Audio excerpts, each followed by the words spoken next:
Semoga Bapak mengikuti perkembangan.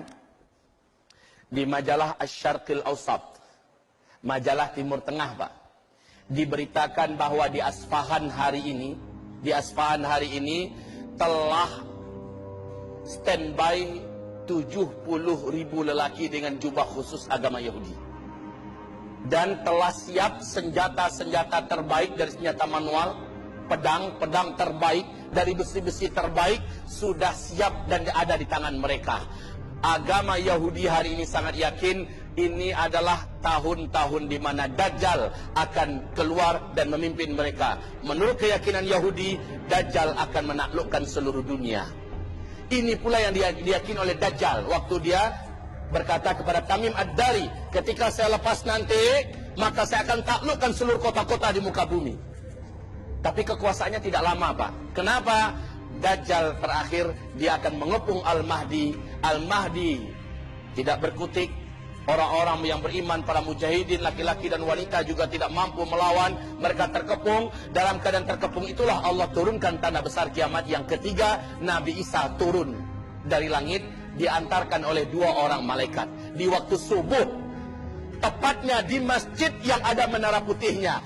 Al-Hafiz Ibnu Katsir, para ulama Ahlus Sunnah mengatakan turunnya Nabi Isa itu yang ada menara putihnya di Damaskus. Masjid ini adalah Masjid Jami' Amawi, dan masjid itu ada sekarang. Kaum muslimin yang kami muliakan, jadi kemunculan Dajjal nanti di mana? Asfahan, Iran. Selanjutnya kaum muslimin yang kami muliakan, siapakah calon-calon pengikut Dajjal ini? Allah telah menyiapkan calon-calon itu sebelum Dajjalnya muncul. Dan saya merasa takjub luar biasa. Kenapa? Seperti sedang terjadi skenario yang maha sempurna dari langit. Menjelang Dajjal muncul, Pak, kelompok-kelompok besar di muka bumi yang akan menjadi para pengikut dan pembela Dajjal sudah mulai dipersiapkan oleh Allah. Secara alami terjadinya. Siapa? Satu yang akan mengikuti, yang akan membela, yang akan menjadi para penyembah-penyembah Dajjal. Satu, seluruh orang Yahudi di muka bumi. Yang kedua, seluruh setan dari bangsa jin. Ini akan menjadi pengikut Dajjal laknatullah alaih dan siap membela Dajjal, siap membantu Dajjal. Bapak sanggup bayangkan? Satu orang saja kalau sempat didampingi oleh 10.000 setan saja, Pak, kekuatan orang ini sudah sangat menakjubkan, betul tidak?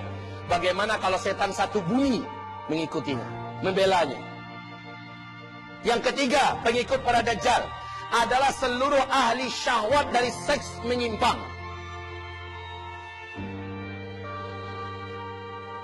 Para kaum LGBT.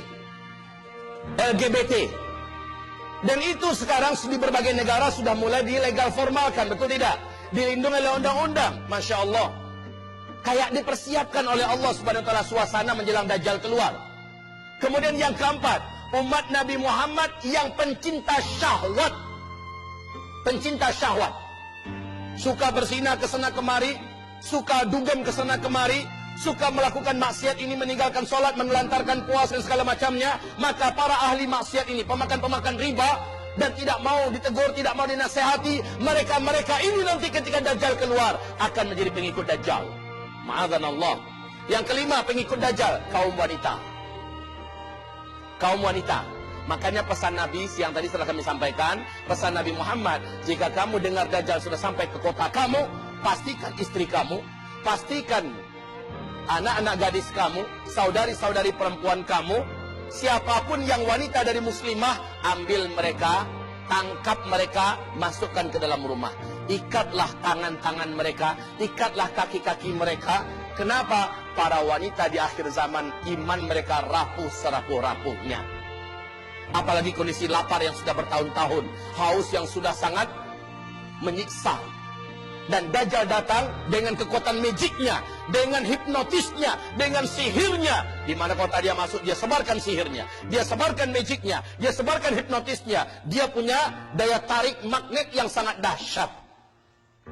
Kaum muslimin yang kami muliakan, ini yang kelima, para wanita. Ibu-ibu, mohon ibu menyimak dengan sebaik-baiknya. Rasulullah perintahkan kita semua dan bawa anak-anak kita sekalian, Pak. Dajjal pasti akan sampai ke kota Banjarmasin. Dajjal pasti akan sampai ke kota Banjarmasin. Tidak ada satu kota pun di muka bumi ini yang tidak akan dimasuki oleh Dajjal. Kaum muslimin, Rasulullah mengatakan agar kamu selamat dari Dajjal, lakukan 6 hal berikut. Camkan ini baik-baik. Yang pertama, di akhir zaman ini seluruh umat Nabi tolong dalami kembali, tolong luruskan kembali pemahaman akidah. Belajarlah tauhid yang sahih, tauhid yang diajarkan Nabi Muhammad SAW dan para sahabatnya. Pastikan seluruh kita belajar lagi akidah yang benar, akidah Ahlus Sunnah wal Jamaah. Jangan lagi diributkan, ini akidahnya mana? Ini akidah Ahlus Sunnah wal Jamaah dari kitab-kitab para ulama kita yang terdahulu. Kaum muslimin belajar. Para ulama kita, desak mereka agar mengajarkan apa itu syirik, agar mengajarkan kepada kita apa itu khurafat, agar mengajarkan kepada kita apa itu tauhid, agar mengajarkan kepada kita iman yang benar. Al-imanu billah wa malaikatihi wa kutubihi wa rusulihi wal yaumil akhir wal qadari khairi wa syarrih. Ajarkan dengan benar. Kaum muslimin, tolong baca kitab Fathul Majid. Kitab tentang syirik baca. Sebaiknya didamping oleh para alim ulama kita yang benar. Karena kitab ini adalah kitab induk tentang masalah syirik. Iman Allah, belajar. Yang kedua, seluruh umat Nabi, kata Nabi, yang selamat di akhir zaman adalah orang-orang Islam dari umatku yang hidupnya dalam Islam benar-benar fanatik habis dengan Al-Quran dan Sunnah. Fanatik habis. Ini ada dalilnya, ini ayatnya. Ini ada dalilnya, ini hadisnya. Selama ada ayatnya, ada hadisnya, dan ulama ijma di atas itu, dia fanatik. Nggak peduli apa kata orang, tidak peduli apa cibiran orang, tidak peduli apapun resiko. Inilah jalan yang harus diambil oleh umat Nabi di akhir zaman. Mereka-mereka inilah yang lulus tes iman, yang akrab dan nempel, fanatik dengan Al-Quran dan Sunnah Nabi Muhammad SAW. Yang ketiga, Nabi perintahkan kalau Dajjal nanti keluar, maka umat Nabi yang mampu hijrah cepat lari dan hijrahlah ke Mekah atau ke Madinah, karena 2 kota inilah yang tidak akan bisa dimasuki oleh Dajjal. Yang keempat, Nabi mengatakan SAW, setiap umatnya sebelum tutup salatnya, sebelum Assalamualaikum warahmatullahi wabarakatuh, sebelum Assalamualaikum, setelah tahiyat akhir, baca doa perlindungan dari Dajjal. Sudah hafal? Yang belum hafal tolong angkat tangan. Yang belum hafal, saya akan bunyikan contoh doanya apa. Yang belum hafal jangan malu, Pak. Orang yang angkat tangan berarti punya niat untuk ingin menghafal, betul tidak? Angkat tangan yang belum hafal. Oh, ternyata cukup banyak. Jangan malu, Pak, karena bukan Bapak sendiri yang banyak nggak hafal, ya. Banyak yang belum hafal dari umat Nabi Muhammad. Apa itu doanya? Sama-sama ikuti saya. Allahumma inni a'udzubika min azabil qabri wa min azabin nar wa min fitnatil mahya wal mamat wa min fitnati al-masihid dajjal. Allahumma inni a'udzubika min azabil qabri wa min azabin nar wa min fitnatil mahya wal mamat wa min fitnatil masihid dajjal. Yang belum hafal, rujuk di kitab zikir akhir zaman. Itu doa-doa andalan akhir zaman dituntunkan oleh Nabi kepada kita, tolong dibaca, Pak. Ya, dibaca. Baca itu sebelum Assalamualaikum, sebelum Assalamualaikum. Oke, ini yang keempat. Yang kelima, cara supaya selamat dari Dajjal.